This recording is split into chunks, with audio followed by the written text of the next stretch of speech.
Bonsoir, les informations. L'Agence internationale de l'énergie atomique, AEIA, collabore actuellement avec le département de l'agriculture sur un projet consistant à lutter contre les insectes et ravageurs de fruits qui affectent depuis quelque temps l'agriculture du pays. Dans ce projet, les spécialistes envisagent de libérer des insectes stériles qu'on a fait venir de l'île Maurice dans le but de réduire la population de ces insectes ravageurs. Ce projet va être lancé en mars de l'année prochaine. Les catastrophes deviennent de plus en plus courantes à travers le monde du fait du changement climatique de plus en plus visible. Les grosses pluies occasionnent des inondations et des glissements de terrain et ailleurs, la sécheresse provoque la famine et la chaleur extrême. Il est alors nécessaire que les pays s'adoptent aux désastres pour éviter la déstabilisation, notamment économique.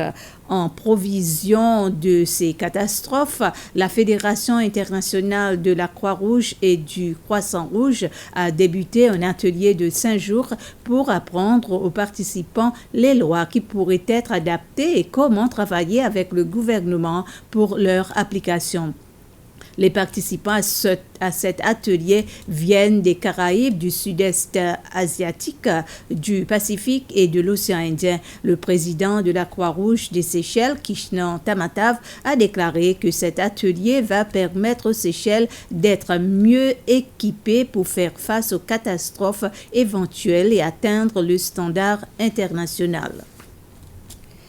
L'Institut de la culture et de l'héritage des arts a organisé un atelier pour enseigner à la jeunesse le Moutia. L'atelier, qui est placé sous l'événement Fête Moutia, a été lancé aujourd'hui et se poursuivra jusqu'au 3 septembre. Les élèves de diverses écoles ont participé pour se familiariser au Moutia et connaître la place que cette danse occupe dans la tradition séchelloise. En effet, des élèves venant de 3 différentes écoles secondaires ont été choisis pour prendre part à cet atelier. Patrick Victor, l'ambassadeur culturel honoraire, était présent pour enseigner à ses enfants les techniques de jouer du tambour. L'atelier avait pour but d'apprendre à ces jeunes à danser et à performer, ceci dans l'espoir de préserver cette danse et de la transmettre aux jeunes générations futures.